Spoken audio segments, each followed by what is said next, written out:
Easy.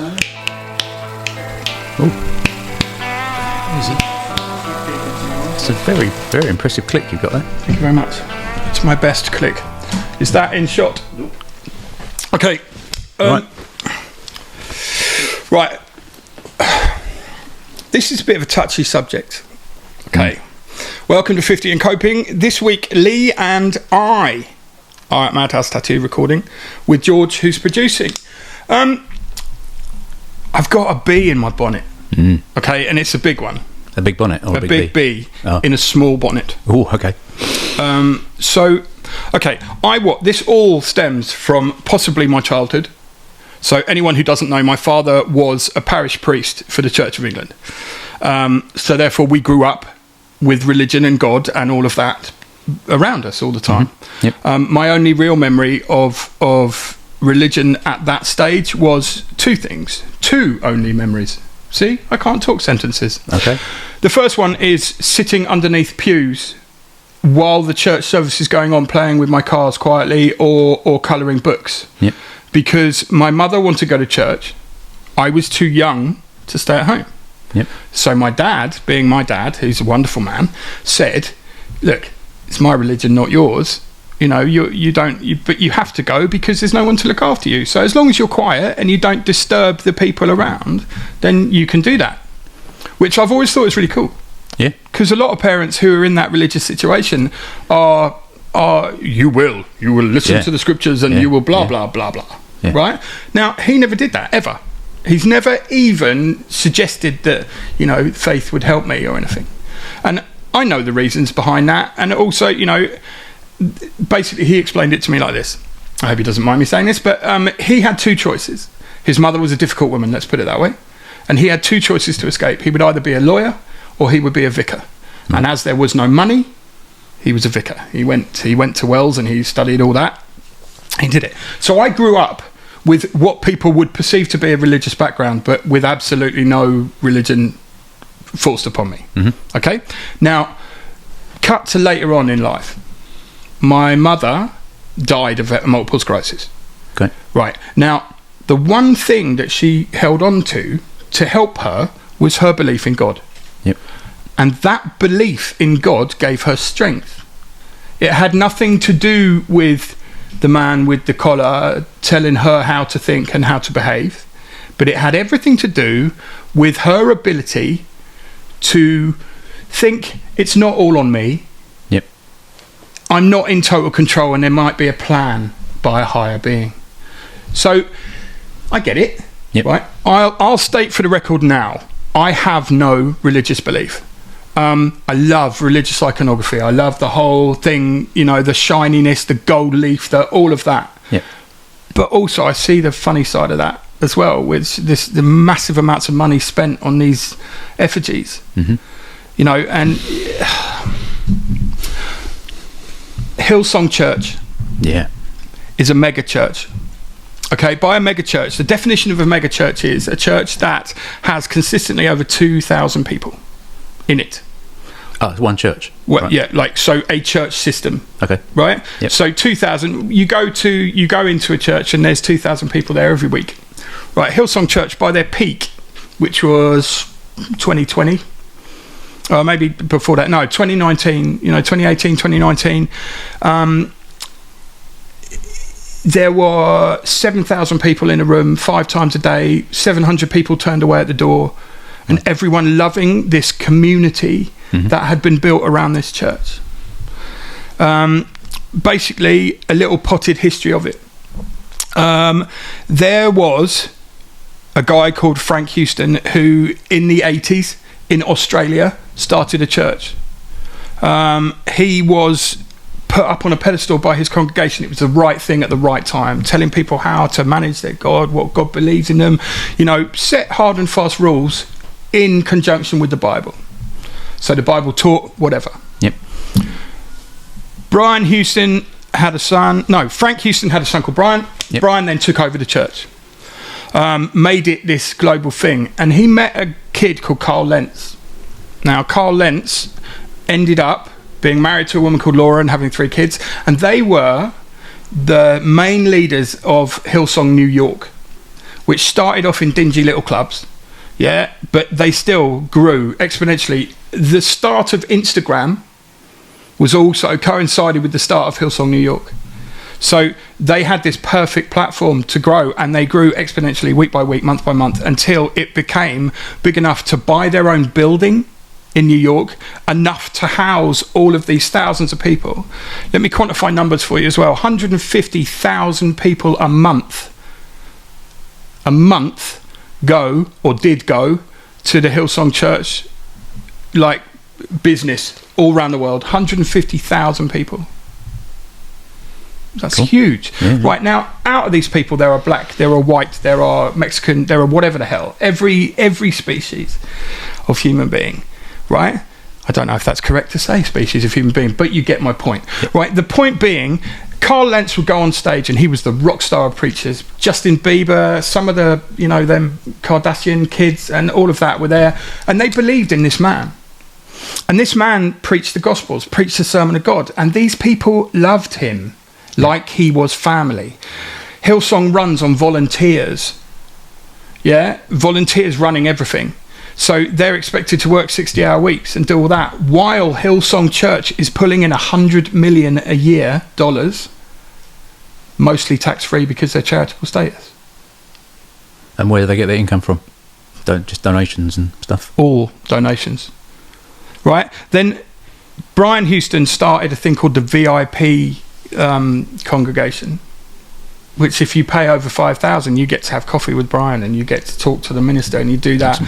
Carl and Laura Lentz, they were, everyone assumed that Carl Lentz and his wife, this amazing preacher, charismatic, energetic, believing, able to cry on command so he could, really ram his point home, were seen as the leaders of this church. But it wasn't. It was Brian Houston and his wife who ran the whole thing. Now, why am I talking about this? I'll tell you why. Go for it. Carl Lentz had an affair. The rock star status went to his head, I think, a little bit. Yep. And he did that. There were no drugs. There was no seediness. Apart from he had an affair, which is a terrible thing. Right now, all pastors, they all marry early, young in their lives, okay? Because you're seen as there's no one in this world with power without being married and having that union that shows that you're committed to that style of life. Yep. He then had an affair which broke all that up, okay? So all of the celebrities disappeared. He was fired by Brian Houston for that behaviour, and I cannot remember the phrase, but it's like something like moral indiscretions, or right. So here's my first point. You have a community of people who love Carl Lentz. Yep. Because he tells them what they need to hear, and they give them a family to belong to. When you walk into Hillsong, it says welcome home, right? And if I was to believe in a religion or do all that, take the money out of it for a side, right? Yep. I'm just talking about the overall community of the situation. Yep. It's an amazing thing. Having all of these people, like-minded people, wherever they come from, whoever they are, old or young, all singing from the same hymn sheet, quite literally. He has an affair, he gets fired and literally disappears. Okay? Yep. Now, the interesting thing is, Brian Houston blanks him, kicks him out. Yeah? His family and his wife stick by him and they work through it, and they're still together now. Because they understood the reality of religion, which was forgiveness. Yep. And you work on your problems. It turns out that Carl was abused when he was a child, which, in this documentary, it was given as one of the reasons why he didn't know how to behave, and that's bollocks, right? But, he did the wrong thing. But he acknowledges it. He stands up and says, I did the wrong thing. I was in charge of that. Yep. Right? What he didn't do, though, he didn't misappropriate funds. He didn't take money that wasn't due to him. But his boss, Brian Houston, did. Yeah. So you tell me this. When Frank Houston started that church back in the 80s, yep, do you think he had an agenda to start that, or was he just a man of God? Well, that's what I was going to come and ask you, actually. So surely the purpose of religion, and from previous conversations with you about your dad, the purpose was to be there for the community and be someone for people to turn to and provide them that safety net, whatever you call it, that sense of community, I think, is what religion is supposed to really be there for. I think, yeah. Go on, but it all seems like lots of things, gets corrupted by the money and the power. Yeah. So Hillsong, basically, as I've said, $100 million a year tax-free, right? But it's a charity, so they're supposed to do good works for that. They've got a college that teaches kids how to be pastors. But if you happen to be the wrong colour or female or whatever, there are only white male pastors in Hillsong, which Carl Lentz himself questioned time and time again and said, "Well, what's going on with this?" He had meetings with black leaders, as he put it, and they had a good meeting and they were in there doing it. But Brian Houston holds a chokehold on everything. So look at it this way. You've got these people who are willing to give up 60 hours a week, can't even have a full-time job, trying to live in New York and survive because their church needs them. Yep. How are they repaid? By the money and the time and the effort they give is misappropriated by Brian Houston to buy a brand new Harley Davidson's 35 grand watch, first class travel, where he is paid 20 grand a time to do interviews. Then Brian he's accused of having an affair and inappropriate text and all of that. So at top level, it's starting to fall apart after Carl Lentz went, because people started to look at it, and Vanity Fair then did this whole expose of the reality of it. And the congregants are all in there telling you that they loved Carl and they understood it and they wanted his message, but then he just left them. And it wasn't so much the fact he had an affair. Yes, he let them down, but it's because he was taken out of the situation. The person that was the shining light of that community was taken away from them. Now, community, support, guidance is what I think people turn to religion for. Yep. Now, if you want my honest opinion, religion, back when those books, the Quran, the Bible, all of those were written, I see them, as a way of social control, giving society a set of rules. That's not necessarily a negative. No, I was going to say that isn't. Because you can't have chaos, right? You can't have a society and life to move forward without rules and without people who stand up and be in charge. Yep. The problem with that is every single human being is self-serving. However pious, however saint-like they are, there will be one small thing that they've done to serve themselves. The Dalai Lama, all of this stuff recently that's come out about him. What's that? The nun, Mother Teresa. As well. There was, after she died, there was a bit of a hoo-ha about the way she treated people.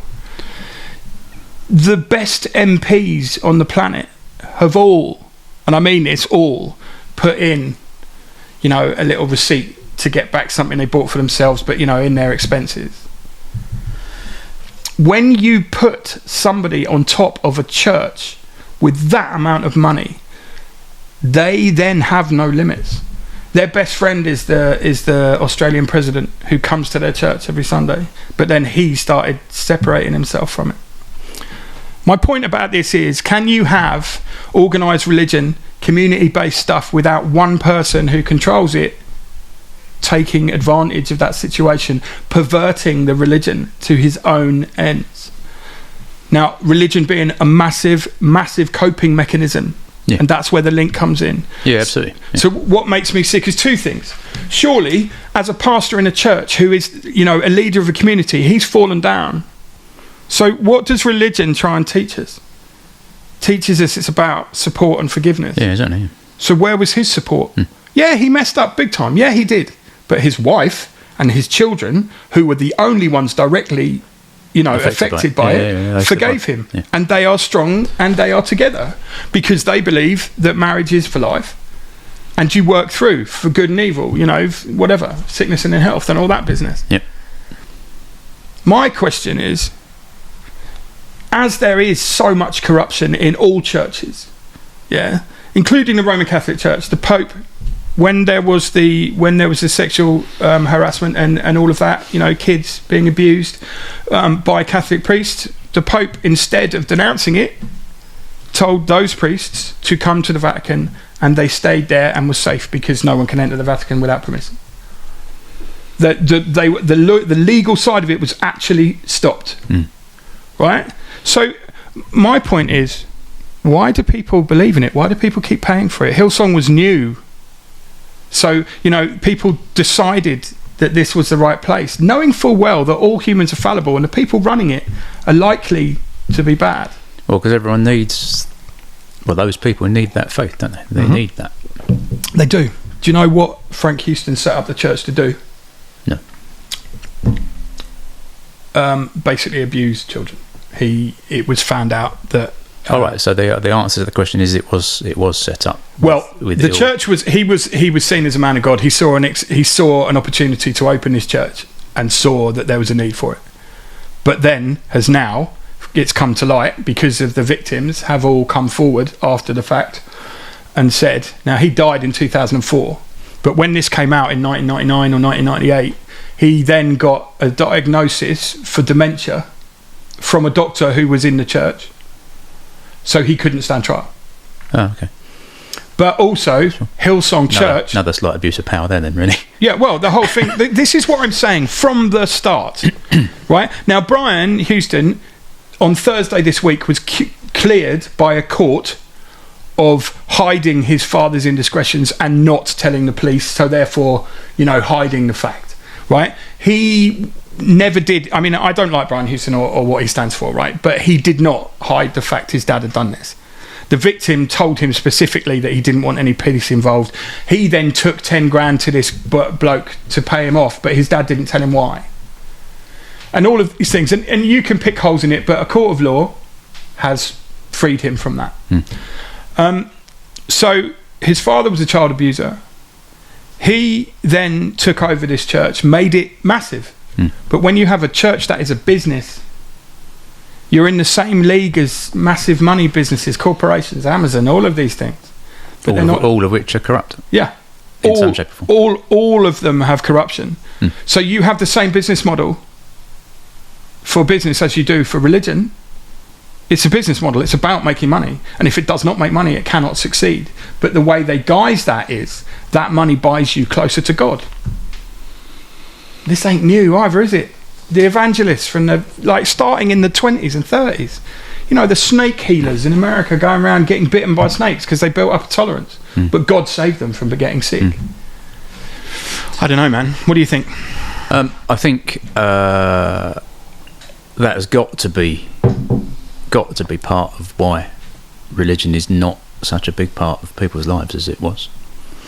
Do you think people are becoming wise to the fact that the people, because the religious side of it itself, there's nothing wrong with that. Having a belief, we talked to Chris a couple of shows ago about the 12 steps, about a higher power which admonishes you from blame, because you no longer have control over your own decisions. Now I have complete control over all of my decisions in life now, good or bad, but when I was a drug addict I didn't, according to them. I have never turned to God, but like I say, my mother did and it helped her. People I know who live in a structured world of religion get and benefit from that.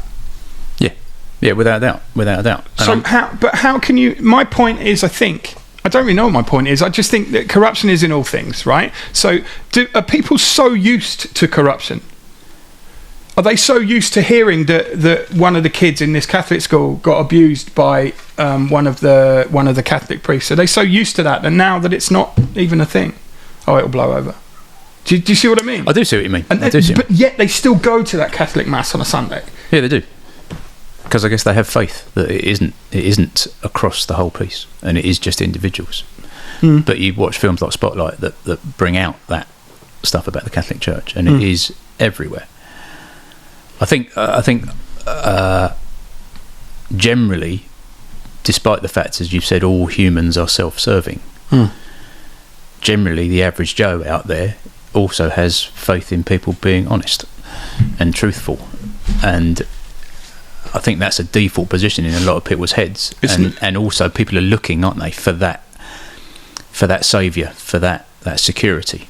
So therefore they will be susceptible to someone going, come and join us, we'll look after you. Yeah. Oh, thank God for that. You don't have to be on your own anymore. Yeah. But so you know, the inference would be that these churches prey on the vulnerable and the lonely and that. But these people at Hillsong were all, you know, family people who had that, but God was a big part.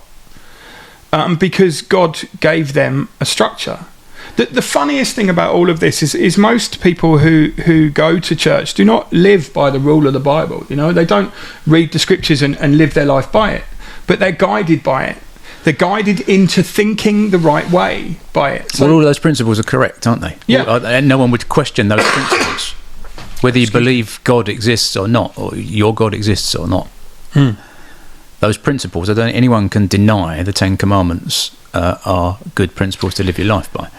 Doesn't it make it a lot more acceptable though if you've got somebody who carried the commandments on tablets, stone tablets, put them in, made a big story, and these are what God wants you to do. So, you know, I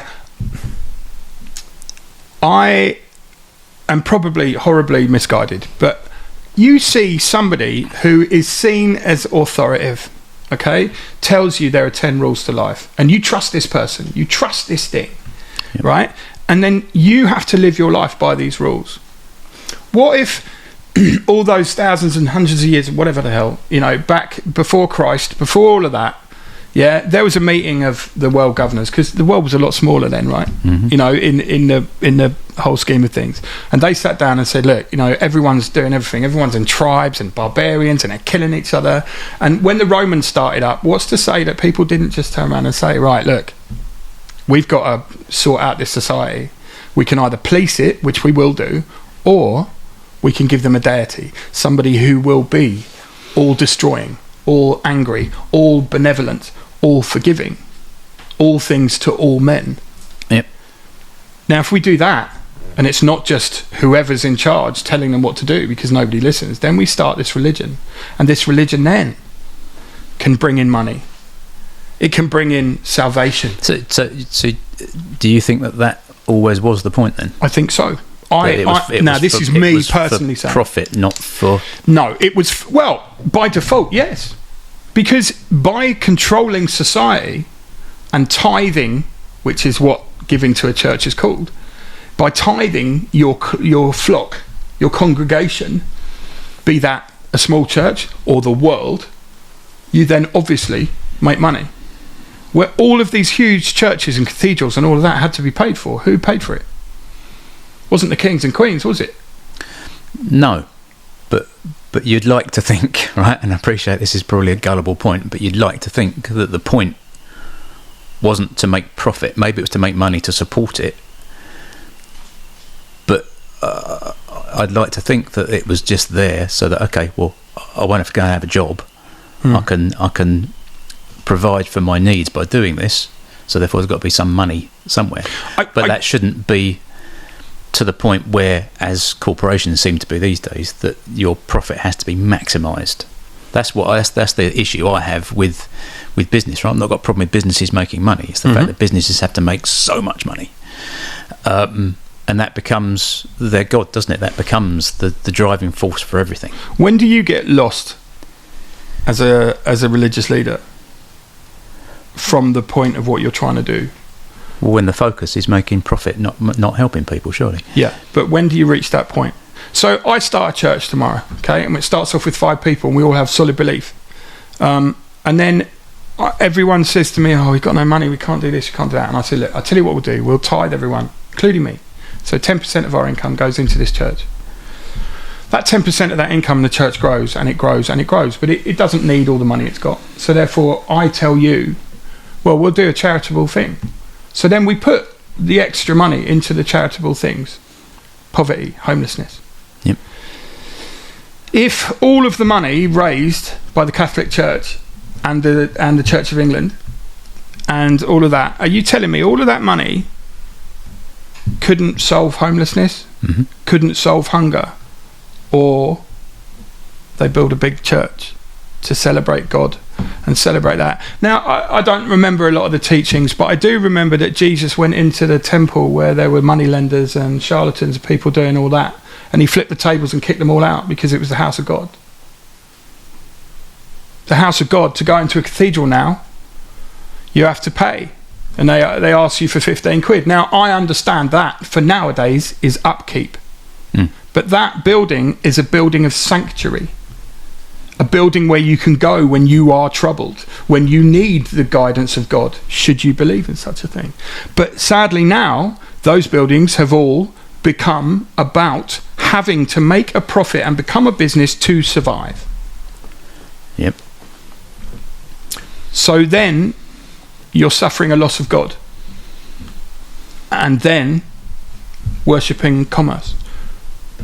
So you find yourself in a position where God has been removed and money is now the driving force. Yeah. And there are businessmen running these cathedrals. Right? Now, the reason for that is no longer is religion held in such a status where people will give enough money to provide for those churches anymore, because people are starting to realise that, yes, they have a religion, yes, they believe in God, but they don't believe in the money-grabbing charlatans that are running the businesses. You know, $100 million Hillsong Church made, tax-free. 100 million.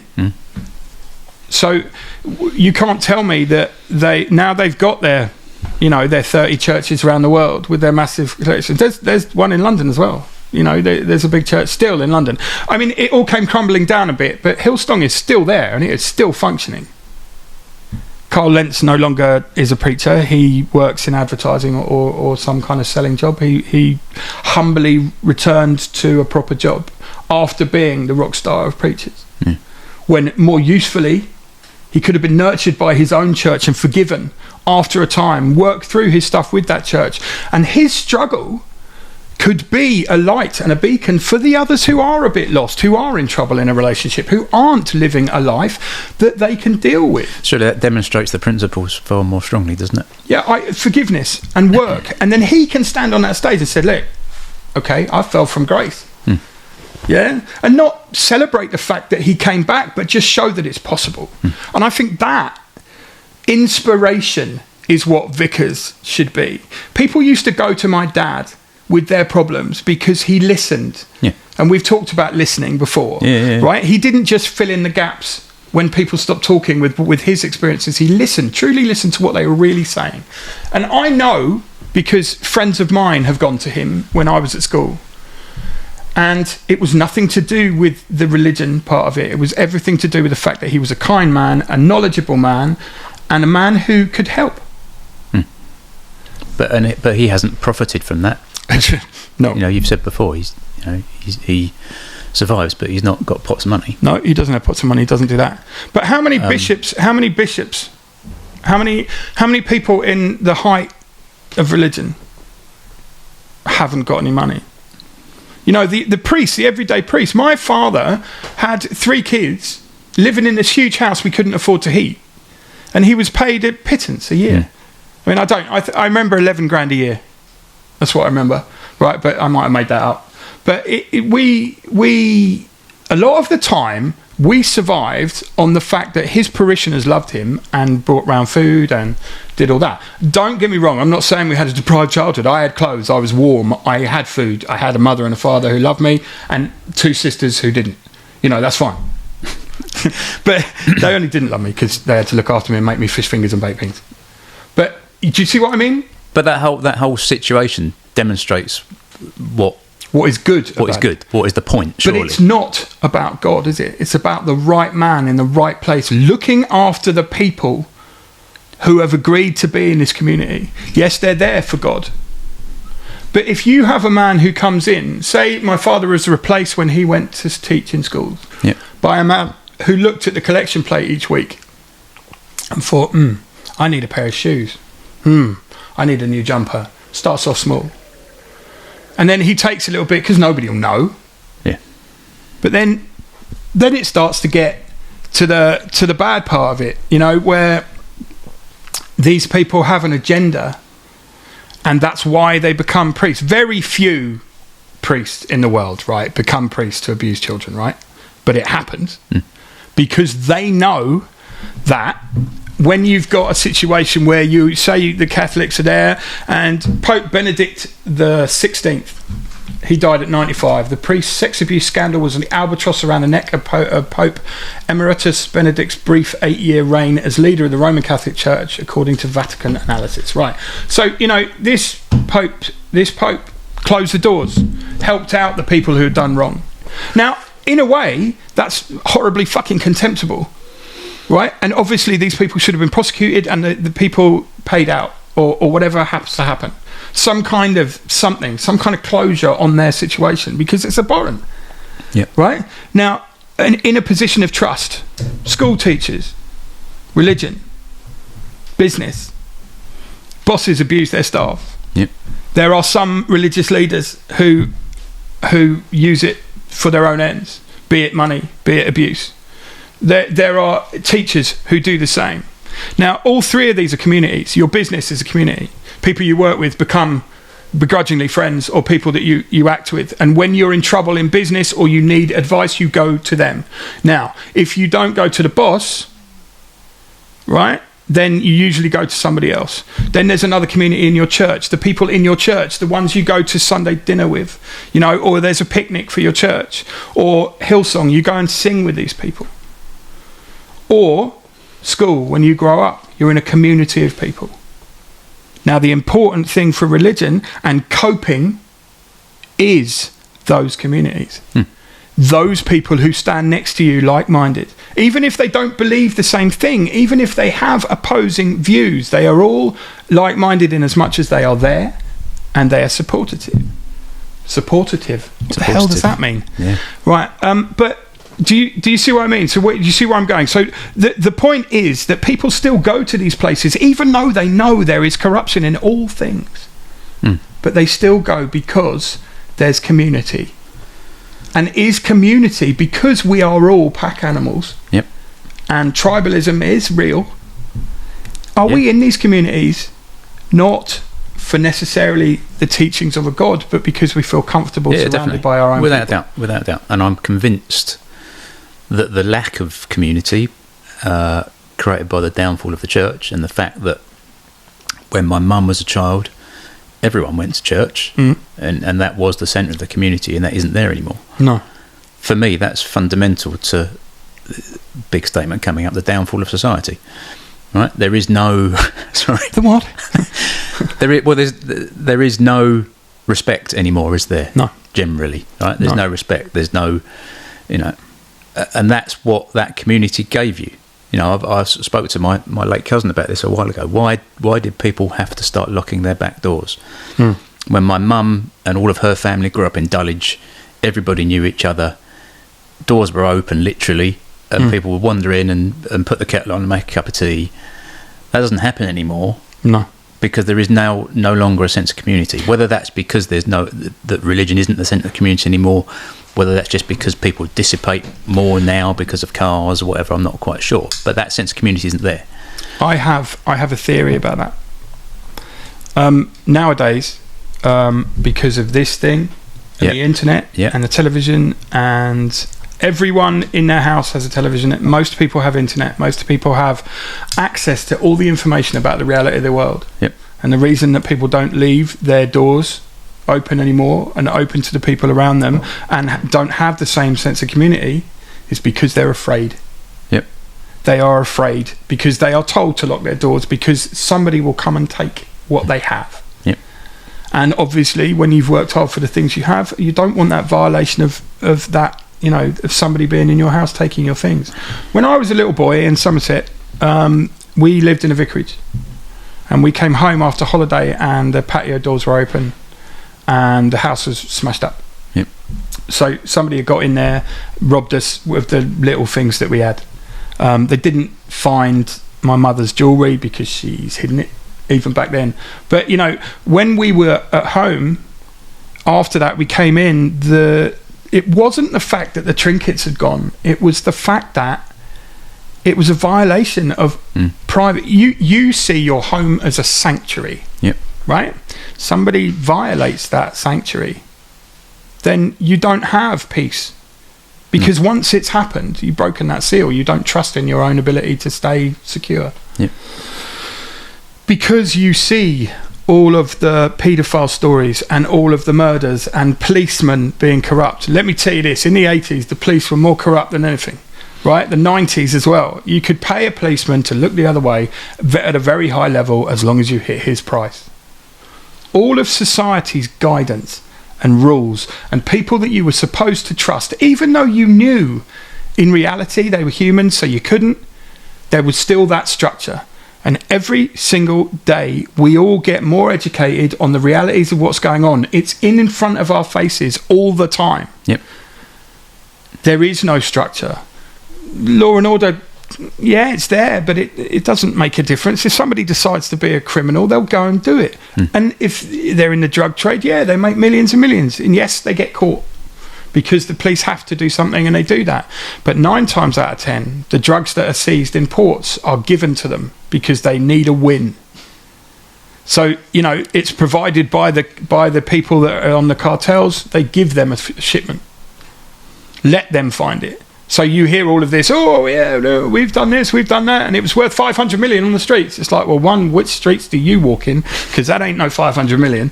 And 2, well, great. So you get to look good, yeah, but they've put in another 5 shipments behind. The reality of everything is starting to become what people are looking for, but they're only spoon-fed the media that people want them to see. Because everyone knows, you know, these tabloid press that so many people read, The Sun and all that, is owned by a human being who's a megalomaniac. You know, and he guides what goes on. So religion, media, life, society, the whole thing almost seems like they're trying to break up community, because communities can make things change. Individuals can't. God, yeah. Which is why I think there's so much division is promoted.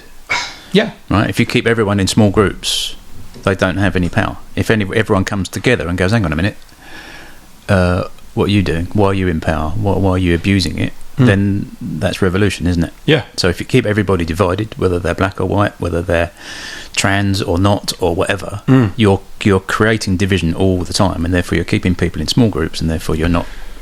Division is exactly what enables the political system we have to work, as you've just said.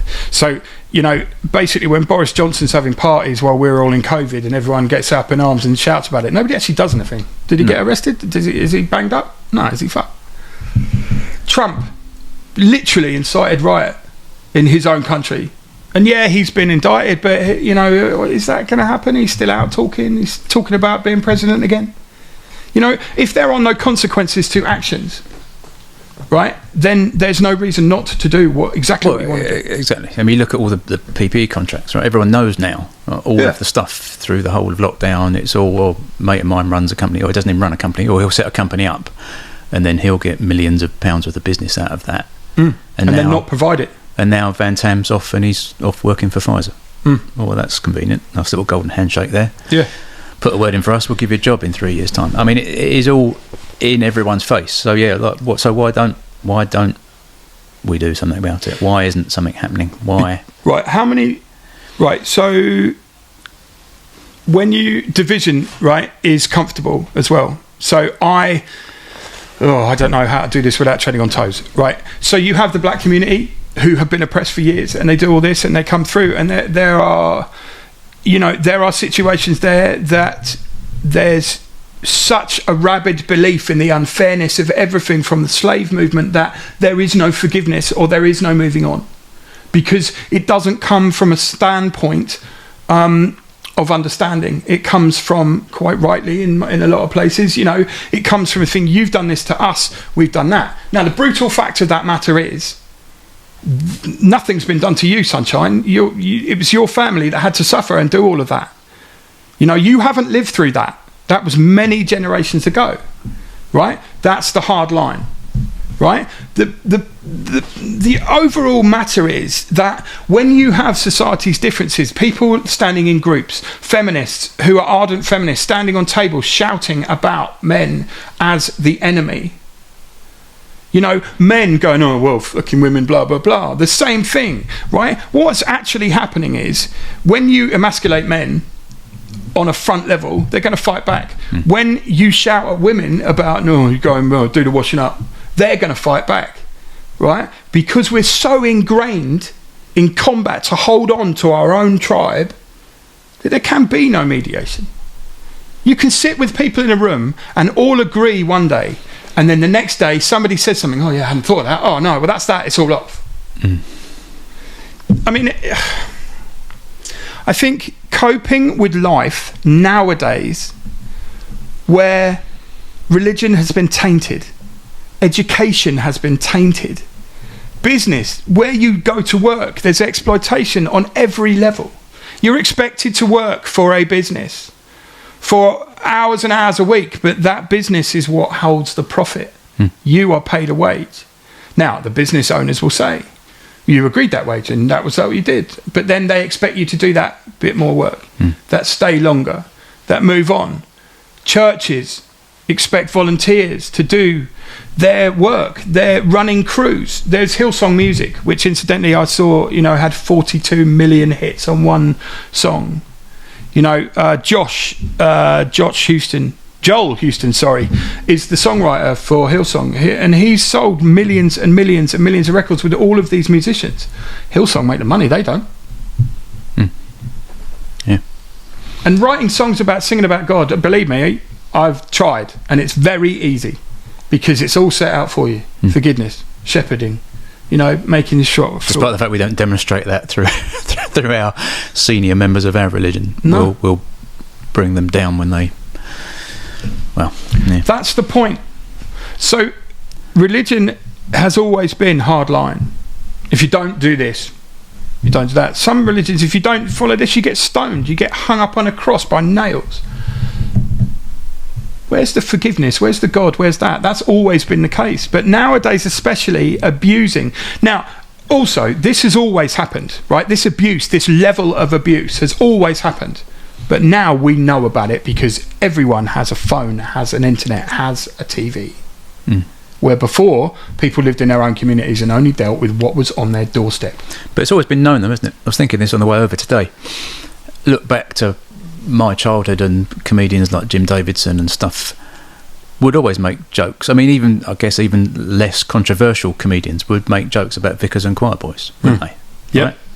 And it was, in the main, I guess most people would laugh at that at the time, despite the fact everyone kind of realised there's got to be some truth in that somewhere. Because it had been deadened down by people making jokes. Yeah. Right? Because also human beings have a propensity to make light of the worst things in life. As I think Comedy I've said previously, is one of my coping mechanisms is sense of humour. But yeah, it's. I guess it all comes back to that point that even if you did start a church today that was based on the principles of kindness and being good to each other and all of those principles that, let's face it, I guess every religion in the world has, whether it's Buddhism, whether it's Catholicism. I haven't got the answer here, but you asked the question earlier, at what point does that become corrupt? At what point, what makes, I'm interested as to when it moves, right? So from starting from a position of goodness. What flips that switch? Money. Everyone's got a price. But why? It's a movable spectrum, isn't it? So you've got the most God-fearing person who just wants to be kind and wants to do it, right? And his church is taking in, and he has access to millions of pounds a year because it's become successful. Then there's a little twist in his head. And people will say, it's rubbish, there are people who do it, blah, blah, blah. Not all people will do this, I suppose. But most big churches like this, there's some scandal.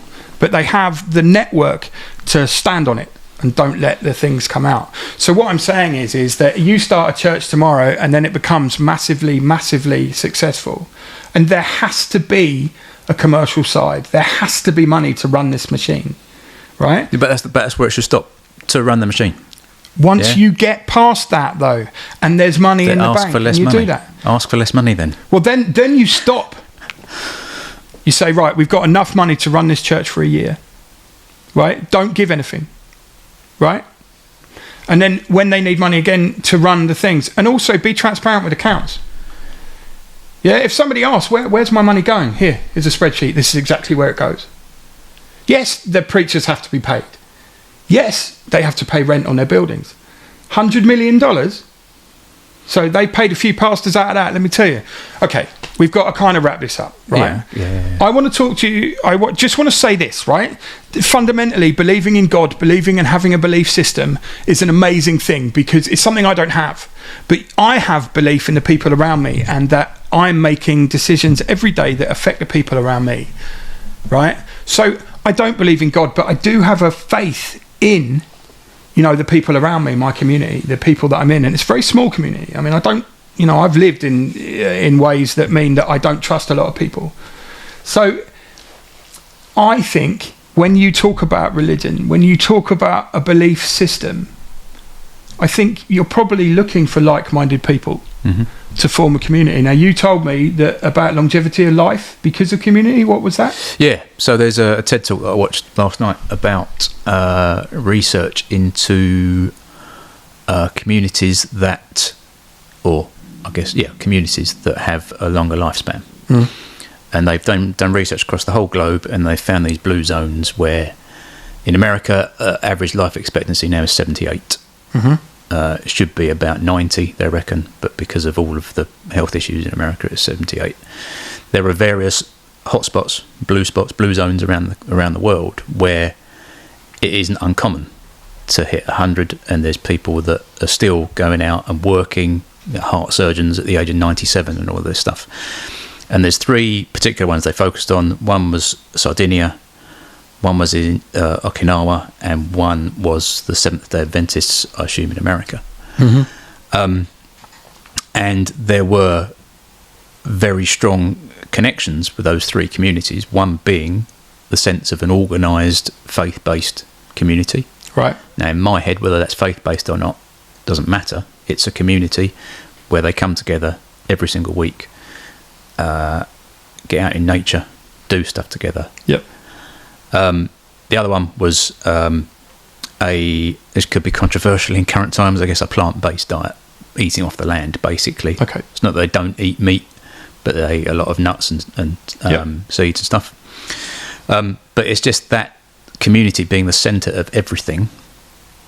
Getting out in nature is another thing. Movement, right? They don't do exercise, but they're moving all the time. So that's but all of those three communities all around the globe have those three things, and that sense of community is vital to their survival and the fact that they live longer, because presumably there's less stress, because when things happen you have a support network. It sounds like as well that yes, they're probably led and they have a leader, but it sounds like as well that there's an agreement to live a certain way, and that agreement provides a society with like-minded people. There are always going to be conflicts because humans have differing values and different things, but if you are all in a community and brought up that way, then it's easier to live than it is in New York City, where you don't know who's next to you, you don't know anyone around. And I think the other thing there is no drive for the trinkets in life. Right? They live a simple life. So they've already got to the second stage of life where they're looking at what's valued rather than trinkets. And that value is it's a two-way thing. That value is community. You put into community, you get out of the community. There is no let's go and buy a Bentley. Right? There is no desire for material things to be the focus, and that, as we've said earlier in this conversation, is a fundamental issue, I think, with Western life now. Yeah, because money, gain, status in life is shown by the car you drive and how much money you've got in the bank and what you do. But we've had that conversation. Right, we need to wrap this up because we're way over time. I just want to say that if you have a religious belief, try not to let that coping mechanism slide away by the people who corrupt it, i.e. with money or bad behaviour and anything. But also remember that forgiveness is a two-way street.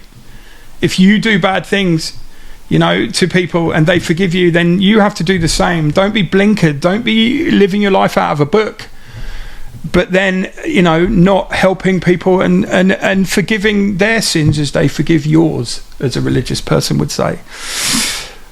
50 in coping is all about coping mechanisms, and we will talk about many ways, and religion is one of them. My family has been part of that.